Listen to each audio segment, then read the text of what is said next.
Bonjour, bienvenue à Champs Libre. On est au Boisé des Frères du Sacré-Cœur pour la 5e édition de l'événement de création Art Nature Champs Libre. Donc, on a ici dans le Boisé une quinzaine d'artistes qui sont maintenant en cours de création pour nous concevoir 11 œuvres au total, donc qu'on va pouvoir aller visiter ensemble maintenant.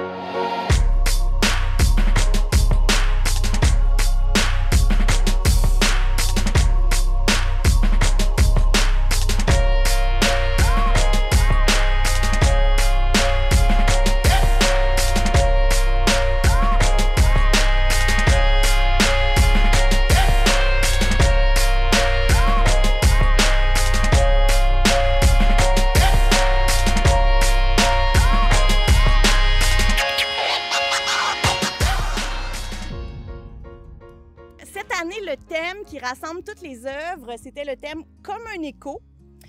Et donc, chaque artiste a vraiment interprété le thème de façon personnelle, se l'est approprié. Et donc, vous allez pouvoir voir là, comment cet écho-là résonne pour chacun des artistes. Bernard, je te passe le micro. Comme vous voyez, vous avez... Ah, c'est un micro aussi. C'est gênant, ça. Comme vous voyez... C'est pas dur à voir que c'est un écho d'automobile. Mon idée, là, c'est que je sais pas comment il y a de compagnies qui font des autos, là, des VUS, tout ça. Puis en Amérique du Nord, c'est beaucoup de l'essence, encore beaucoup. Puis ils présentent toujours les véhicules dans la nature, souvent. Fait que là, je me suis dit, bon, ben là, je vais faire un ersatz d'auto, une caricature d'auto dans la nature qu'on va pouvoir contempler à notre aise, sans émanation, sans bruit. Puis, dans le fond, là, c'est que, vous savez, les compagnies, à tous les années, il faut qu'ils changent de modèle. Imaginez-vous toute la logistique qu'il faut, comment d'argent qu'ils mettent dans la publicité pour... nous engrammer nos cerveaux pour qu'on change de modèle le plus souvent possible. Fait que là, à un moment donné, on ne peut plus, là, la planète, elle ne pourra plus, là. Fait que là, mon idée, c'est de détruire le culte de l'automobile que la publicité en fait. C'est détruire le culte parce que on fait de l'automobile un objet de rassemblement de familles, d'amis, de chambres à coucher, de vocation. On en fait un objet tellement précieux que là, il faut que j'arrête parce que c'est une caricature. Bon. Merci d'avoir.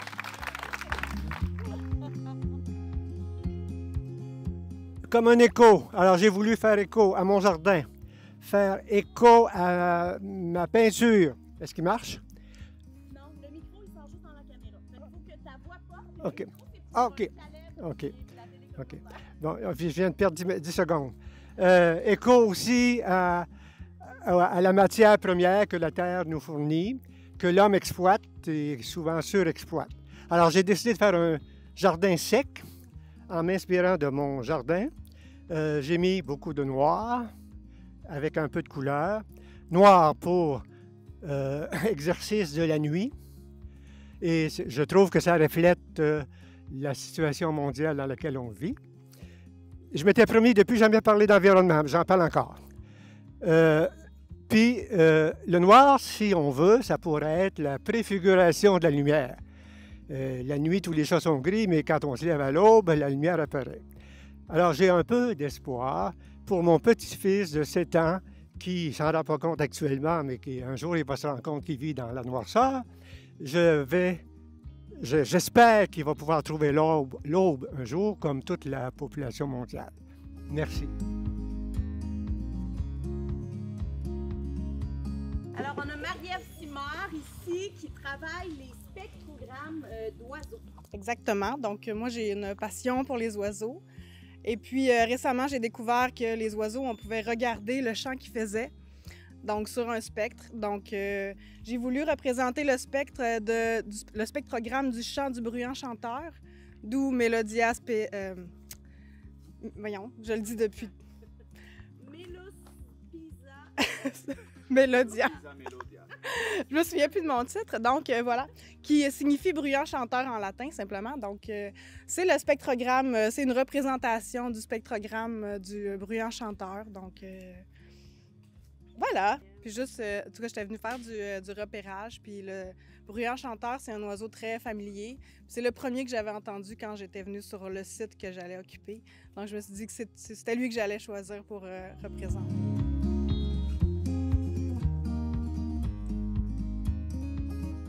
Donc, on a le collectif Dedans Dehors, Cindy Bussière et Céline Carnier. Oui, donc collectif Dedans Dehors, nous, ce qu'on fait, c'est qu'on travaille beaucoup avec la pleine conscience. Qu'est-ce qui se passe dans le corps pendant qu'on laisse une trace?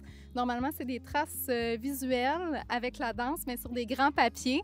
Là, on a exploré un peu plus la trace sonore avec cette création-là qui s'intitule La forêt résonance. Donc, comme on peut voir, là, il y a les petites clés ici. Donc, ça peut être le vent, mais ça peut aussi être interactif, donc les gens qui passent, qui font un son. Ici, il y a le bois.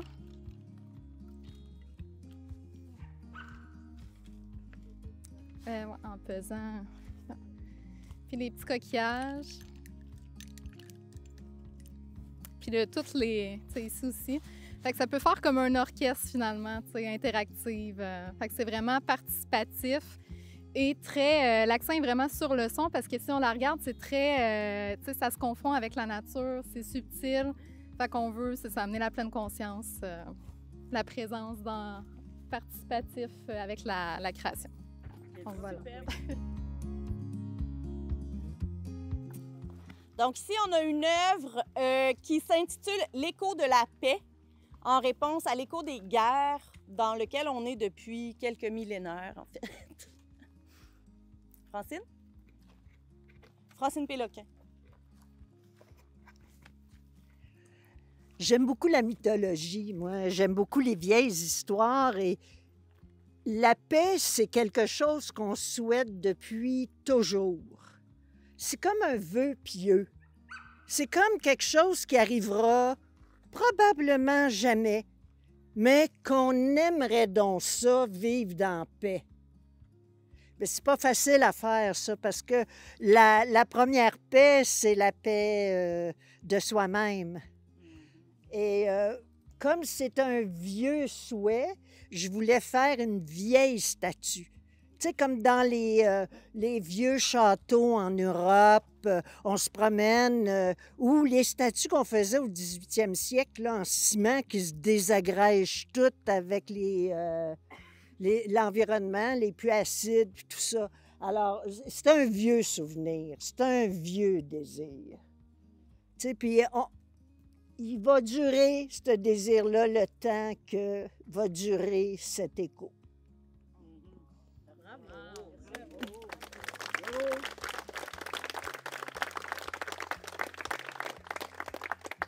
Papier mâché, fleurs. Autre aspect de ma production, je travaille juste avec des produits qui sont biodégradables. Alors, vieux encyclopédies, surtout parce que je trouve ça tellement dommage qu'on se débarrasse des livres. Alors, j'essaie de leur donner une seconde vie et naturellement, beaucoup, beaucoup le végétal. Alors, je vous remercie beaucoup. Merci, Francine.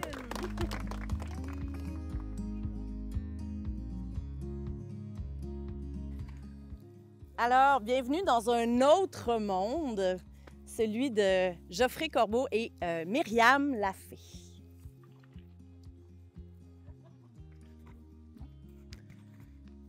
Eh bien, bonjour à tous. Voici Célestera 21, le réseau des origines, comme sur la pancarte explicative entre le ciel et la terre. C'est comme une tour de télécommunication de Babel. C'est comme si la forêt construisait son propre Wi-Fi ou son Bluetooth végétal, parce qu'à l'ère des télécommunications, des cellulaires, les bandes passantes et les ondes dominent l'air ambiant. Donc, c'est comme si la nature reprend ses droits de pouvoir communiquer sa magie entre les espèces terrestres, forestiers, fauniques et tout ça.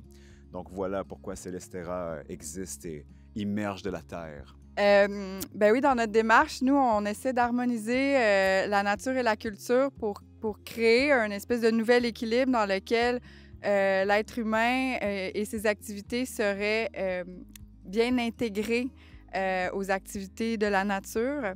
Puis c'est aussi une prière pour l'harmonisation du principe masculin et féminin, parce qu'en unissant des éléments qui viennent de la Terre, en insérant dans la Terre une structure en hauteur comme ça, ça représente aussi cette espèce d'amour-là entre les êtres humains et les autres règnes et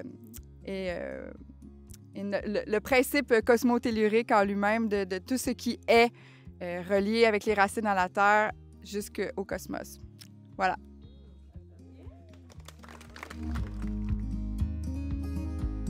Donc, un collectif ici, Emmanuel Lessard et Mario Blaniel.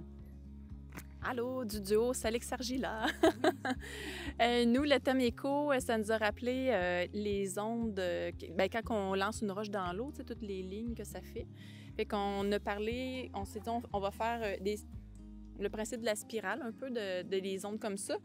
Puis, on voulait aussi rappeler l'impact que l'être humain a sur la nature. La nature, elle va se régénérer, elle va mourir, elle va renaître, ça va rien détruire, tandis que l'être humain, bien, toutes les traces qu'on va laisser, ça va rester, ça va détruire. Puis, on a voulu représenter comme un splash. Il est en porcelaine.